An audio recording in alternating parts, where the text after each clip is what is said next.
Here. Alderman Morsch. Alderman Schoenheider. Here. Alderman Palmer. Here. Alderman Adelman. Here. Mr. Chairman, we have a quorum. Thank you.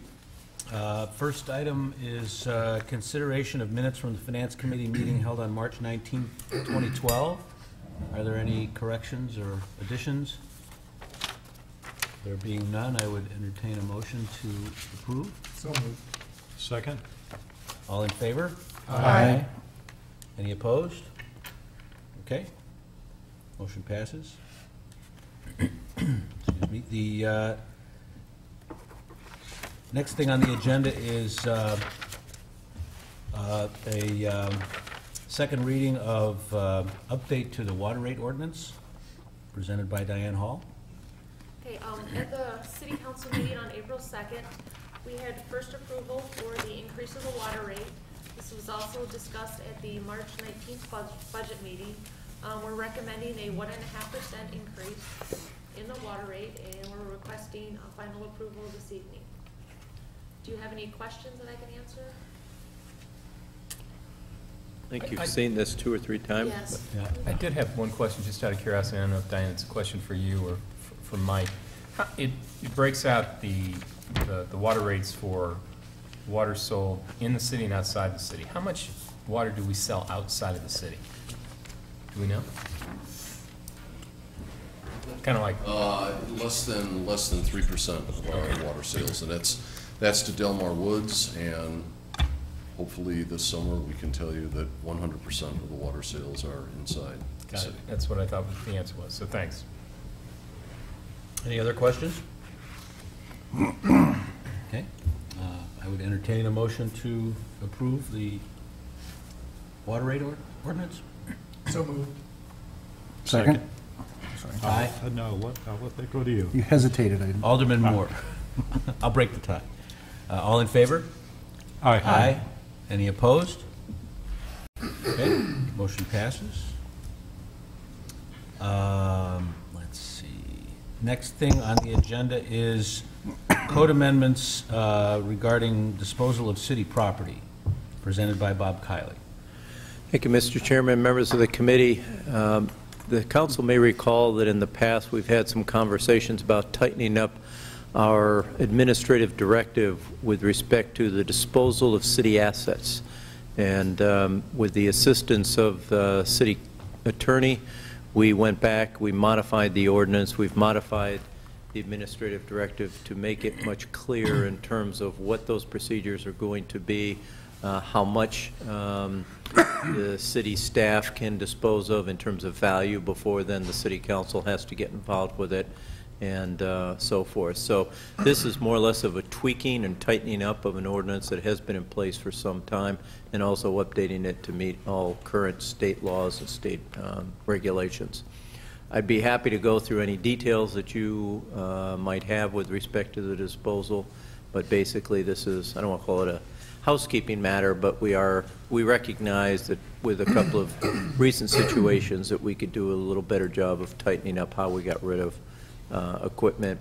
Probably the departments that are going to be most affected by it is Public Works with the disposal of trucks on an annual basis or vehicles, and then the police department with their annual auction that they hold. With that, I'll be happy to answer any questions that anybody have, or if they're really hard questions, I'll have city attorney answer those. Well, might as well jump in. Just had a couple, and it's curiosity just for the sake of it. If there's a question on valuation of an item where you're not sure if it's over and above, is there a mechanism to establish a value? Good question. There's not a specific need to get an appraisal. There is the opportunity to do so. Okay.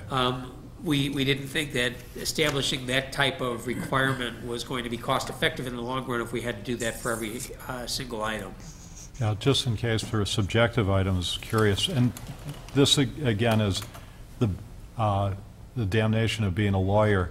I noticed that it was a question of we're disposing of property. It wasn't a division of real property versus personal property. Could real property be disposed of? No, this would only be for personality. Okay. I had a question. Would it be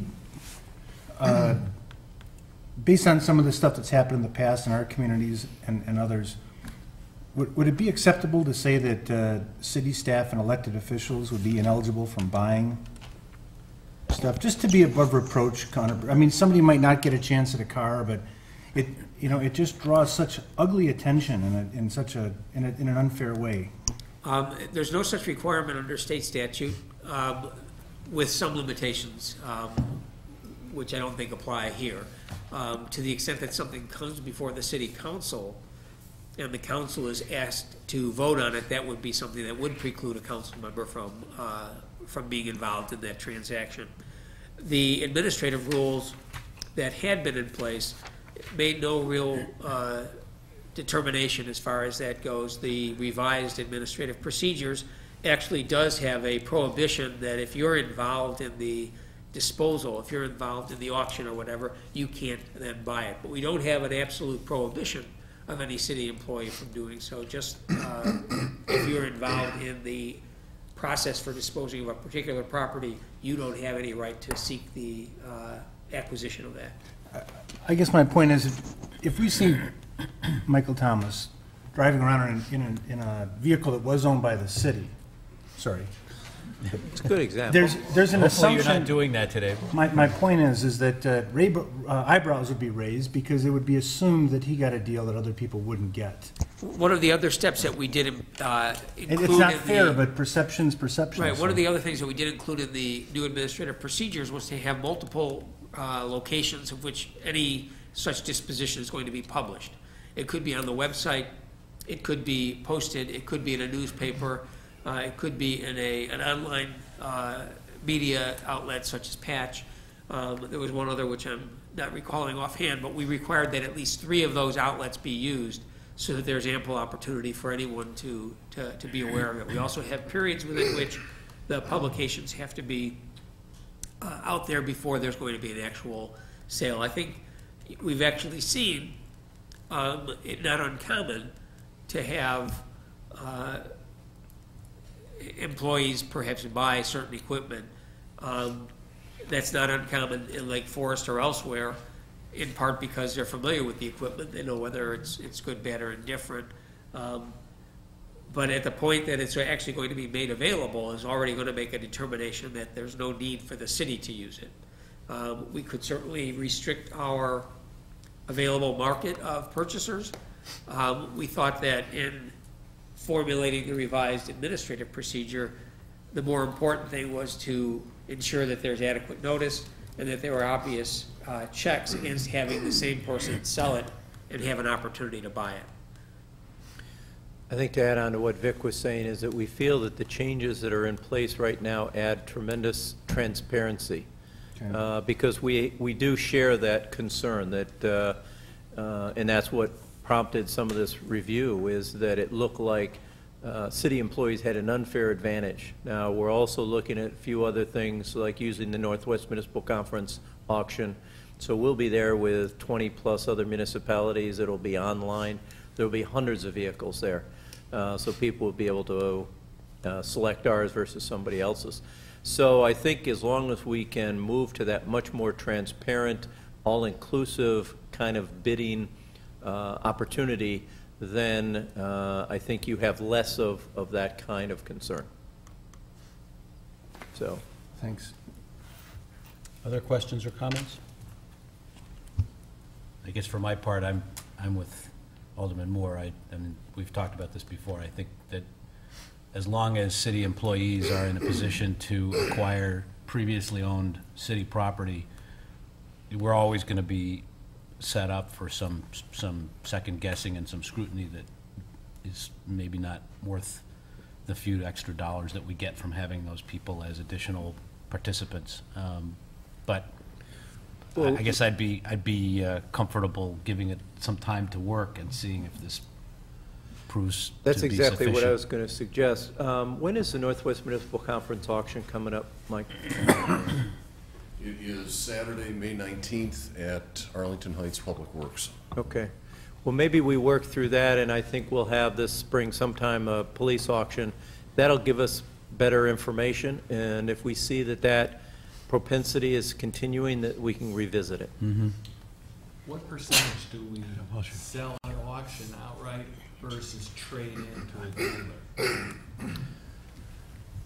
I think we look at all options, don't we, when we look at the We do. equipment? I would, overall, past history, I would say 2/3 we sell outright, 1/3 we trade in, and it may even be a little bit higher that we sell outright. But our past practices have been that we've posted on the city's website, we put it in Lake Forester, New Sun, we invite, gosh, at least 30 outside vendors. We post it in all the city buildings. So it's always been a sealed bid process, and goes to the highest bidder.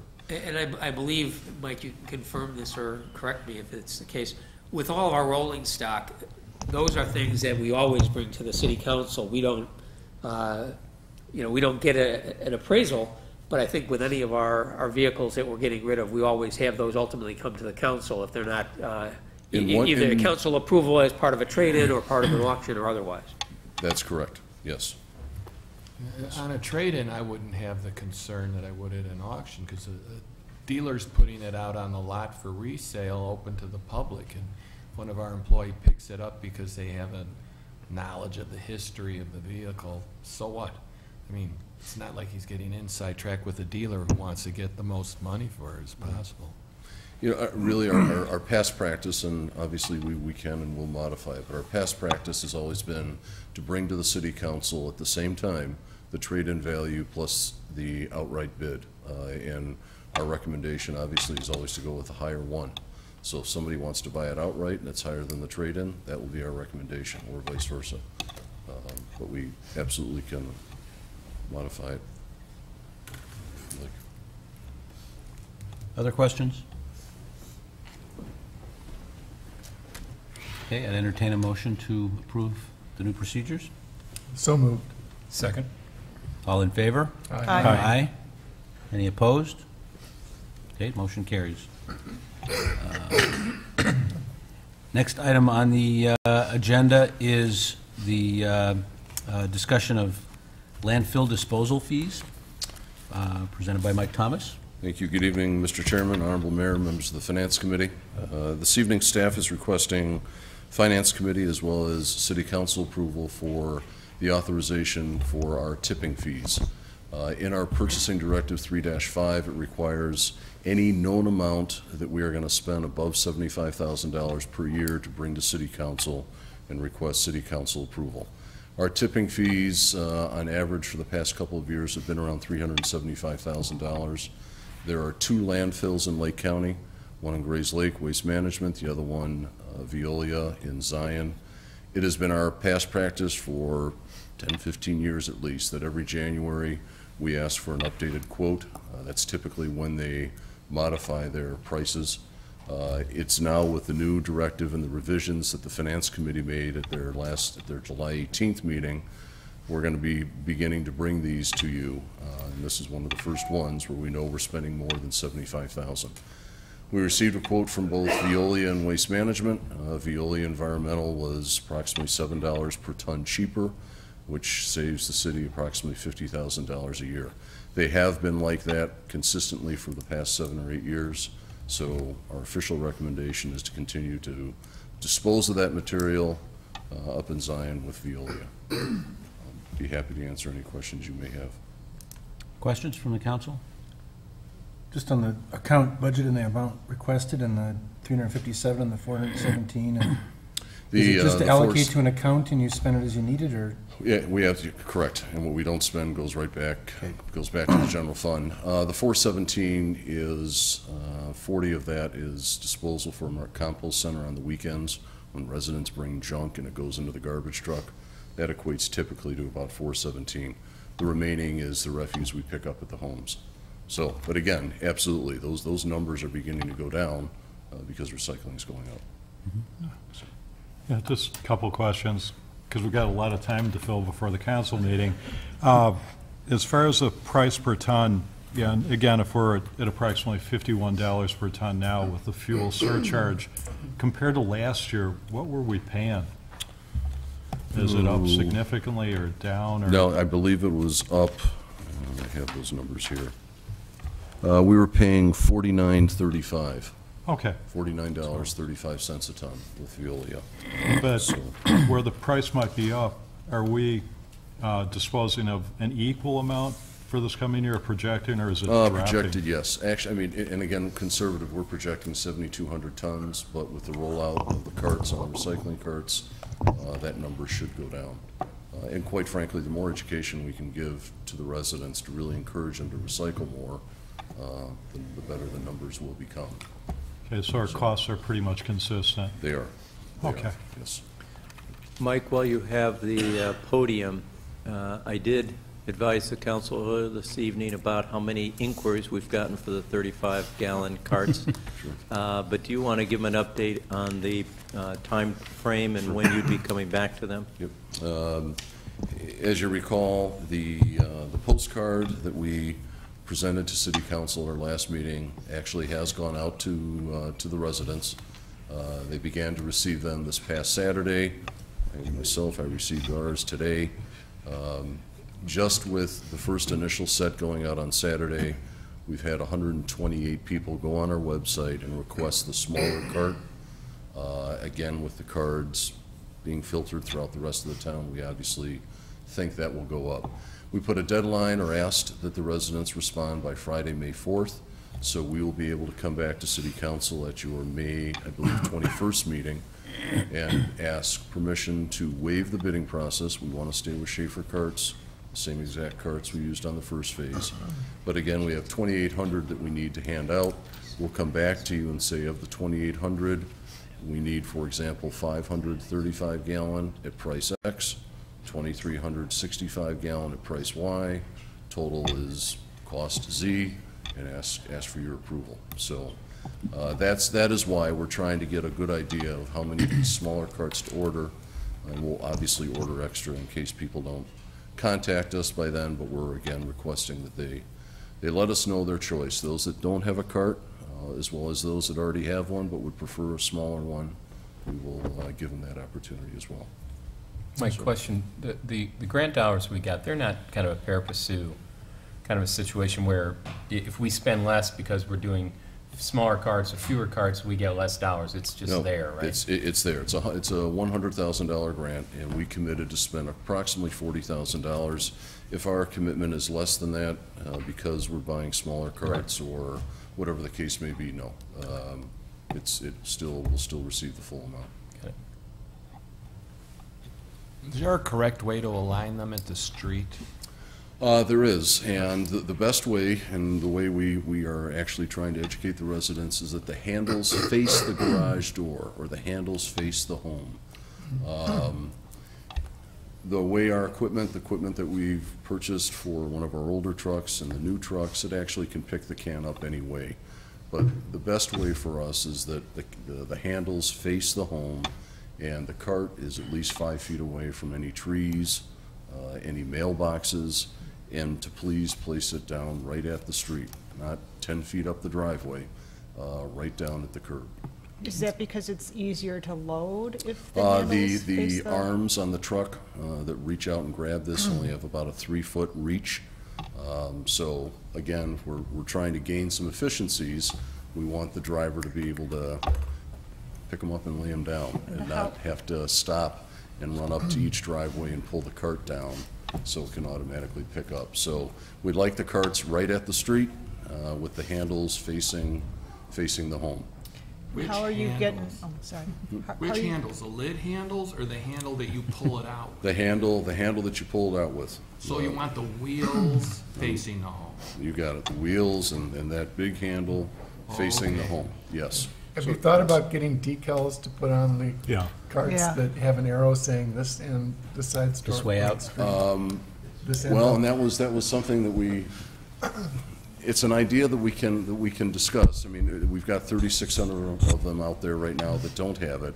I would like to try this year to try and do a little more education, simply because when we reviewed it with yourselves last summer, it was pretty much decided that the only thing on the outside of these carts would be a city logo and nothing else.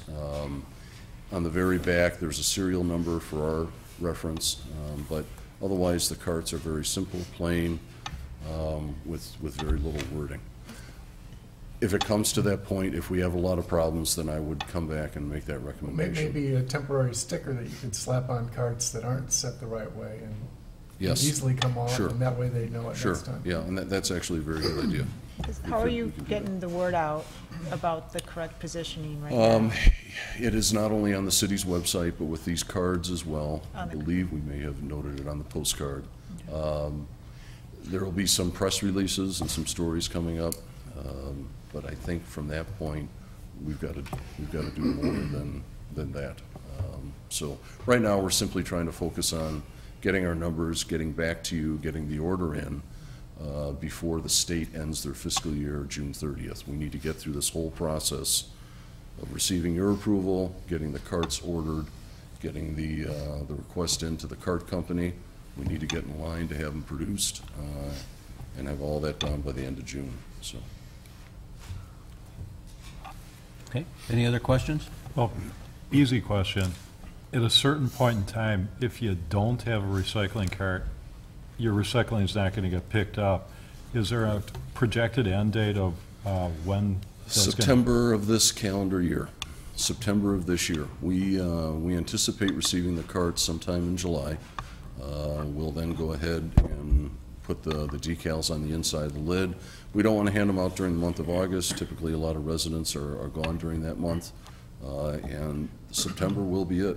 If you have got bins, we're going to drop off a 65-gallon cart unless you've requested a 35. But that'll be it sometime in September. I'll come back to you and give you more defined dates, but that's it. We're not going to pick up the bins anymore. Yeah, and just, yeah, again, education is that if you don't use them and you put your recycling with your garbage, you're wasting city money. You're costing us tax dollars by not cooperating. And, it, you know, just want to make it very apparent to everyone that if their neighbors refuse to use them, those people are costing their neighbors tax dollars. Correct. That's correct. And we've actually received a few phone calls today stating just that they were not interested in either size cart, and they would just dispose of their recyclables with their regular refuse. So we hope that doesn't occur, and you're right, it just overall hits the city's tax burden. Yeah. So. Okay, so back to the tipping fees. Any other questions? I would entertain a motion to approve the recommendation of staff. So moved. Second? All in favor? Aye. Any opposed? Okay, motion passes. Great. Thank you. Thank you, Michael. Next item on our agenda is an award of a contract for Tanglewood Court and Basswood Road water main replacements. Good evening, Chairman, Mayor, members of the Finance Committee. As part of our capital improvement program, each November we look at all our utilities and other infrastructure such as roads, and we develop a plan in terms of the water main replacement, sidewalks, streets, and everything. Right now, we are looking at the water main replacement. These two streets, as part of our water main replacement program, we look at the age of the infrastructure, how many breaks we had, and also we also look at in terms of are we doing any other project close by. Tanglewood Court and Basswood Court. Basswood, again, it's the end of the Basswood. It's a side yard water main between Basswood and Onvencia. It goes to the side yard. It's at the end of the cul-de-sac of... Here's my house. My house is on the top. Yeah, I see. I think I can see you. That's my house. Yeah, back there. Zoom in a little. So you ever worry about having a truck end up in your backyard? That's where I built the room. Yeah. It did end up in the backyard. Did it? Yeah, I was on zoning during that one. It was good.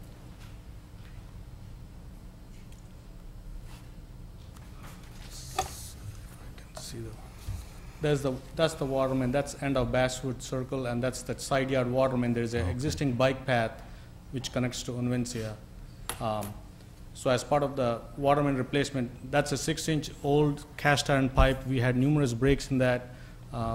Those two homeowners can attest the number of times we've been in the back there trying to repair. So as part of the replacement program, we're going to replace this water main and the one on Tanglewood. Since as you can see, the water main is located in such close proximity to the homes and the trees, we decided to auger the water main. That means the water main is going to be augered underground with no open excavation except for the connecting the services. So both the water mains, we bid it out as a augered water main going underground. And based on the bids we received, we got 3 bids. All these 3 companies have worked in Lake Forest before, and RJ Underground has come up the low bidder around $304,000. We did budget this program in our annual capital improvement program, and today we are recommending, asking for recommendation to award the contract to RJ Underground. If awarded, the project will start sometime mid-May, and we hope to complete within 90 days this project. I can answer any questions. Questions? Yes, Mike. You said the existing was 6 inches, the new one's gonna be what? City standard is 8-inch ductile iron. Ductile. But in this case, we also, since we are augering the water main, there is a new technology, it's called the plastic C900 pipe. But in this case, we are going to go with 8-inch ductile iron pipe, but we can go with a plastic pipe too, easier to auger. Okay. And just simple question again, filling some time. Oh, but that's good.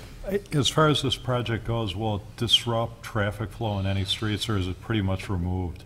Thinking of on Valencia. Right, maybe on the, maybe, because Tanglewood is on Basswood, as you can see, it's a side yard, so there might be equipment sitting on Basswood Road and on Valencia, but on Tanglewood Court, we will make sure that those 6 or 7 homeowners are fully aware of the construction activities, and since most of the time it's going to be augered, we don't see much disruption, but they can get to their homes every day. We'll make sure that they have access to their driveways every day, and if the driveways are blocked by any chance, they can still park on the street. So we are expecting minimum disruption because most of the job is being augered. We are not seeing that much disruption. Okay. Ramesh, how many homes are gonna be affected by this? For Tanglewood, around 8 homes, and then Basswood, 3 homes. But it's a loop water main, so the good news is on Tanglewood, the way we do is like we keep the existing water main unless we finish the new water main. We auger the new water main and we'll test it for IEPA standards. We got to test it for their pressure. Once the pressure passes, then we notify the homeowners, each one at a time, that we're going to remove your old service and hook the new service to the new main. And that usually takes from 2 to 4 hours, but we coordinate that with each home. So for Tanglewood, it's around 8 homes. For Basswood, around 3 to 4 homes. And so what if they have an old water service? You're gonna make them replace this water service when they tap into the new main? We go only up to the city property. So the right-of-way line where the B-box or the shut-off valve is. So when we replace the water main, we put in the new water main, and then when we put in the new service, we go up to the existing. Their service comes from the home to that shut-off valve, and from there onwards, we put in an 1.5-inch copper main. We put in that main, but we don't go beyond inside the property. 1.5 inches to the B-box. That's correct. Other questions? Okay, I'd entertain a motion. Got to break the streak. I move to award a contract to RJ Underground Incorporated. Second? All in favor? Aye. Any opposed? Okay, motion carries. Thank you. The next item on our agenda is the award of a contract for professional ecological and engineering services, presented by Dan Martin, Superintendent of Public Works. Thank you, Mr. Chairman and members of the Finance Committee. This evening, staff is requesting approval to hire professional ecological and engineering services to develop a restoration management plan to address the significant deterioration of the ravine systems at the Lake Forest Cemetery. The restoration management program would provide strategies to improve the water quality entering Lake Michigan, address the erosion caused by both the failing stormwater inlets and the deteriorated concrete basins in the ravines of the main branch, as well as restore the ravine habitat by removing the extensive overgrowth of invasive plants species.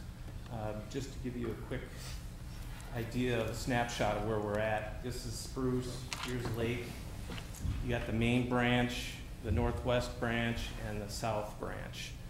This part of the cemetery, the north border of the main branch, and the northwest branch up by Lot E is what's going to be would be in the part of the proposal for the restoration management plan. The south branch was restored in 2003.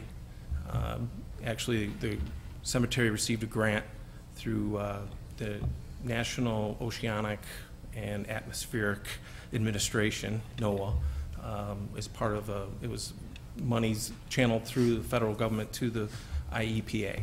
So just to kind of give an idea, looking at the two, starting with the main branch, you can see some of the erosion. Here's the basin that we were talking about, the concrete basin that is deteriorating, and it's starting to fail and crack, and then now water is able to get underneath, and it's just starting to increase and exponentially the deterioration by just freeze thaws, and so it's not doing its job. Here's another better example of that.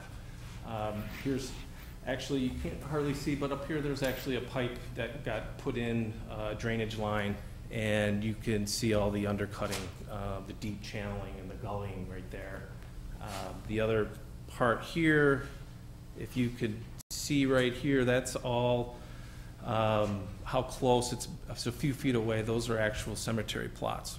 So you can see that, you know, we need to start looking at corrective action in order to restore and get these ravines back into restorated state. So the northwest branch, you could see some more of the gullying. There's actually pipes that were left up into the bank, and now by just not having that water channeled properly, it's undercut, and it's going to weaken the slopes of the ravine, and it just keeps caving in. Here's the picture in the lower left. That's actually a fence and a fence post right there, and that's exposed concrete. All of that used to be dirt that was up covering that concrete on that fence post, and it's all eroded and gullied down. So you can see the significance of the problem. So the development of the restoration management plan will also play an important role by increasing the cemetery's potential to be awarded grant funding for ravine restoration, which is estimated to cost $1.2 million to complete. This is due mostly to the economy. Grant funding has significantly been reduced, making the application process competitive. This competitive environment has resulted in the need for applications to be more shovel-ready, providing comprehensive ecological and engineering services, which the restoration management plan would do. Also, to further increase the potential for grant funding, as part of the plan, the consultant will assist staff with the grant application process. So, if the cemetery is unsuccessful in attaining grant funding over the next several years, staff could then use the restoration management plan to address the ravine restoration in phases using cemetery funds. Okay. At the October 15th Cemetery Commission meeting, the Commission authorized staff to hire a professional ecological and engineering firm for a not to exceed amount of $50,000. So, on February 15th, 2012, sorry, the city received 7 requests for qualifications. 3 of the 7 firms were interviewed by cemetery, engineering, public works, and parks and forestry staff. So we put a little design or a interview team. Conservation Design Forum of Elmhurst, Illinois was selected by the interview team. Conservation Design Forum has an 18-year history of successful environmental management and restoration projects of all sizes. This firm is capable of designing Phase 1 restoration management plan with its own staff of ecologists, landscape architects, and civil engineers and hydrologists. And the recommended action for tonight is award the contract for the development of the Phase 1 restoration management plan for the Lake Forest Cemetery Ravine to Conservation Design Forum for the sum of $49,955. And I can answer any questions. Questions? I'll jump in. Coming from HPC and dealing with the South Beach Access Road as much as we did, and you know, I'm also part of Open Lands on the Board of Governors of Open Lands. The work that was done in the cemetery the last time was, I mean, mechanically sound, nice. I mean, I doubt it'll ever go away. It looks like a bunker, but the fact that it looks like a bunker put it under quite a bit of the ravine up there, not the cemetery itself. put under quite a bit of aesthetic scrutiny. And I don't know where this would be the project eventually, or what stage. I'd like to know a little bit more about what this plan will lead to. But I do believe there's enough local interest in the aesthetic of the ravines being protected that this is probably more than just an engineering project. And I'm sure that where art and science meet, there'll be an explosion like there was in the last two events. But I think it would also be a problem if we didn't let that explosion happen to some extent. So I don't know if this plan dictates a process by which community involvement wouldn't be permitted. I would have a problem with it. If it's a plan to work from, then I think it's a good idea to have a starting point. But I would be worried about that. So my question is, if we approve this plan, would it allow for the public vetting of the ravine restoration process? And it's actually kind of painful to talk this way because it's been a bit of a painful process for a lot of people in town so far on some of these projects. But I do believe the South Beach Access Road turned out as good as it could have with all the interaction and frustration that was involved. That could certainly be part of the approach. What this restoration management plan will do is it's first going to go and just going to inventory everything out there. And to capture your point about, will you know, lead to a engineering definitive versus plan that someone's going to say, City Council's already approved the use of concrete, or City Council's already approved. If we approve to allocate money to the plan, will it be, or are we in fact approving what the plan will show to do? Are we to the plan stage or just an assessment stage? We're to the assessment stage, and also they would give up to 3 conceptual plans as far as how to take care of the problems that are occurring, or solutions to those problems that we would be able to. I agree with David that as we get more towards the planning stage, I think it would be good to bring the public in after we get beyond the It won't be assessment pleasant, but stage. it would be the right thing to do. Yeah. You know, there's no problem with that. We actually, if you, in part of it, I actually put professional, ecological, and engineering first, because we actually went through this whole process and we did just that. We looked at it from an ecological process first, and what we can do the most natural and environmentally. And that's one of the reasons why we chose CDF, if you will. They were hired by the Chicago Open Lands for Fort Sheridan, and it's a historic ravine. It's very similar. I can send off the packet that they sent that they used as all their references, but they were very much on an ecological approach, and then using engineering to be able to back that up and work through that. They also have done extensive work at Botanic Gardens, and many other watersheds in the general area and nationally. So we did put our first our efforts are in an ecological approach. Actually, one of their ecologists on here is Jerry Wellham. Is very well known, and he's written several books. He's a doctor, and he has walked up all of our ravines up and down, and he can basically tell you any plant, and he's a source and a reference to many open lands and other types of botany throughout the country. So I'm not a ravine person. I don't know much about them. I just know there's people here that feel very strongly about them, and I hear you. I would want them to have their moment. So if it's appropriate to ask if the minutes could just reflect the fact that this approval wouldn't dictate any particular direction, if that's what I'm hearing. I don't want to put words in your mouth. That's it. It's an inventory. It's a site survey. They inventory all the plant, the habitat. They identify everything. They identify all the problem areas, both from a drainage issue. They look at all where the water's coming from, what's causing it, and then they come up with conceptual ideas that's what we talk about. Okay. And those are the kind of things that grant applicants are looking for, and that's why we want to take it to that level, because they want to show that you are serious about moving forward with this, because it's competitive dollars and it's a competitive application now.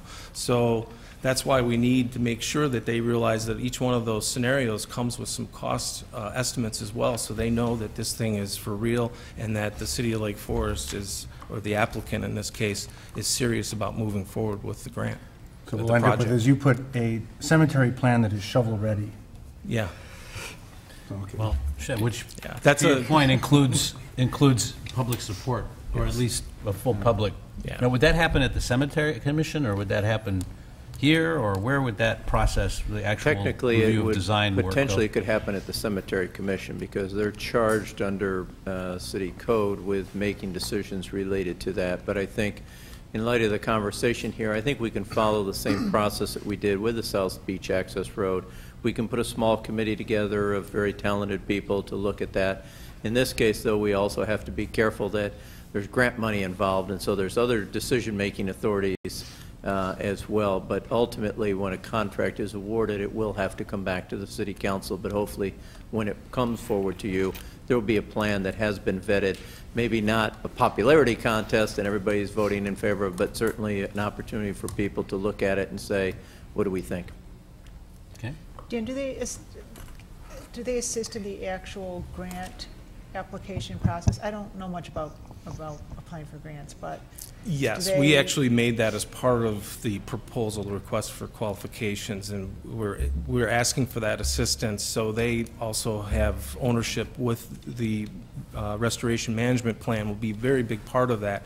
But any supportive diagrams and documentations, they will assist us by attending meetings with grant managers and in order to narrow and get a better understanding of what they're looking for and help us basically zero in on exactly what we need to do to make the best application possible for the grant. Is that a fairly competitive process these days? Yes, yeah, it is. It is. So, Dan, in your presentation, you said RFQs went out to 10 entities, 7 submitted responses, and 3 were interviewed. I'm sorry? You said of the 7 responses, 3 were interviewed? Yeah. I'm curious what the other 6 bids looked like and what was the criteria for eliminating the 4 who weren't interviewed?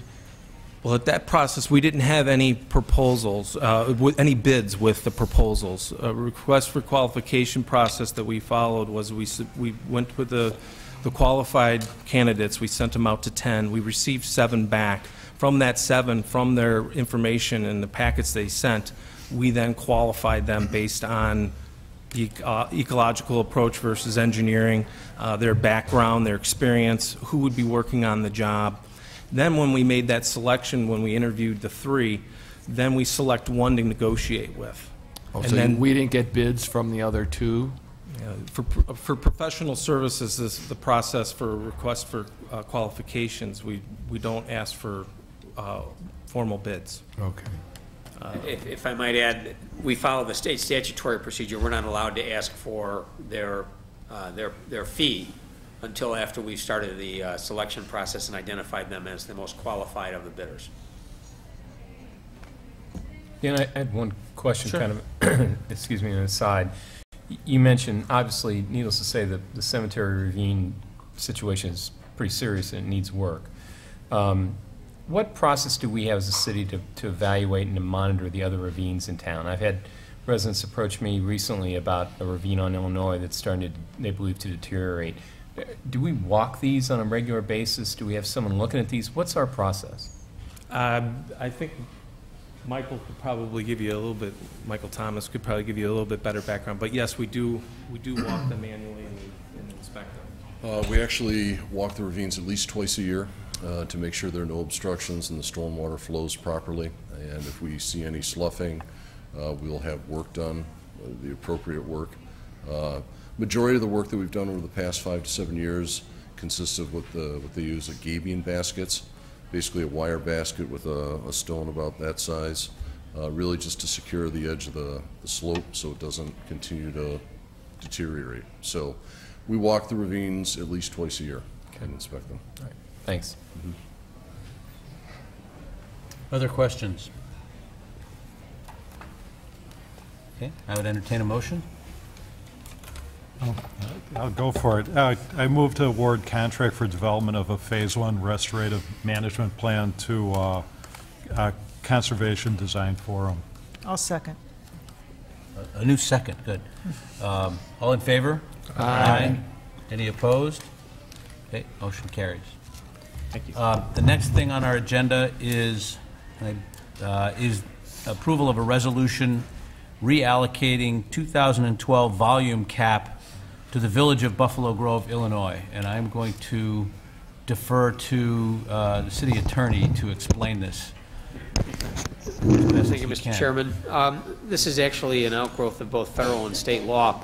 Under the Internal Revenue Code, there are amounts available for private activity bonds. Basically, they are tax-exempt bonds that are used for private purposes as opposed to for governmental purposes. There is a limited amount that's allowed.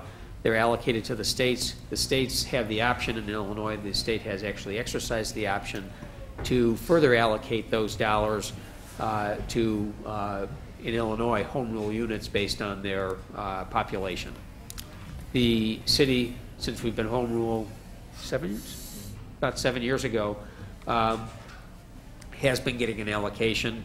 And in Lake County, there has been a mechanism in place going back, I'm going to guess, close to 30 years, 86, whatever that would be, 25 years, in which the home rule units have routinely traded all of their, or I should say, given all of their allocation to the Village of Buffalo Grove, which serves as an administrating agency. And then the monies have been allocated to different projects throughout the county.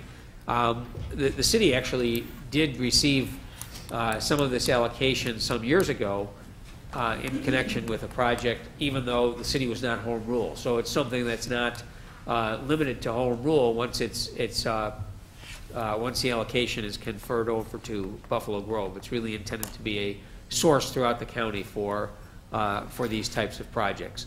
It's fairly perfunctory. I understand that we don't have any current projects in the horizon to actually use them locally. Even if they were to come up, that wouldn't preclude us from applying through this pooled amount and seeking an allocation from that pool.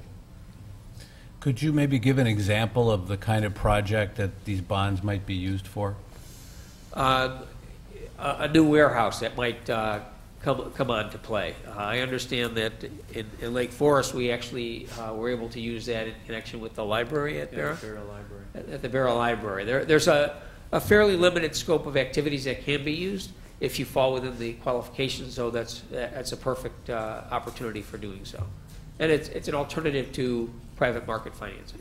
Vic, would you consider these to be like industrial revenue bonds? Yeah, that's exactly what they are. Okay. Mm-hmm.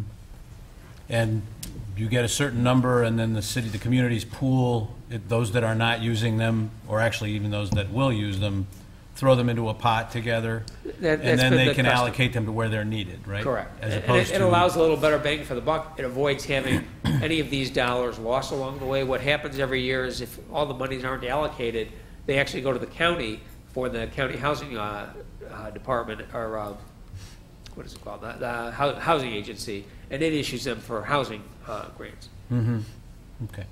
And just to clarify, this affects the fiscal year 2012, which expires April 30th, correct? Or I believe that's so correct. It wouldn't really We have to affect. act by the end of this month. Yeah, it wouldn't really affect any city projects or limit future city projects. It's just allotting our capacity. So it's That's not exactly wasted. right. And again, we do always have the opportunity to seek an allocation from the pooled amount once we've seeded our application, or I should say our allocation to Buffalo Grove. Yeah, so it's not limiting the city's financial No, abilities. and if we don't use it, it's truly a use it or lose it, which is why we have participated, and why other home rule units in the county have participated in the pooling. Yeah, just so everyone knows. Right. Thanks. Have we ever used it to attract business, or? We have We have not. It's a possibility. I'm not aware that we have actively marketed that opportunity. It's something that could be at least communicated to potential parties that's something that the city might For be able next year. to exercise. It's too late. For any year. But I mean, it's really, it's too late for this year, right? Because this is the money that's been left over for the last year, and Well, in terms of our allocation this year, we're probably too late to do anything and make use of it, yes. Any other questions? Okay, I'd entertain a motion to approve. So moved. Do I have a Second. second? All in favor? Aye. Any opposed? Okay, motion passes. Bear with me here for a second. Next item on the agenda is other business. I don't know of any other business. Is there any other business? Okay. Next item on the agenda is an opportunity for the public to address the Finance Committee. This, for those of you in the audience, this is the meeting of the Finance Committee. We will follow this meeting almost immediately at this point with the City Council meeting. So if you intended to present something to the City Council, that's the next meeting, not this one, although it's all the same people, so. Any members of the public that would like to address the Finance Committee? Okay, there being none, I would entertain a motion to adjourn. Move to adjourn. Second. All in favor? Aye. Thank you. We'll reconvene the City Council in 5 minutes.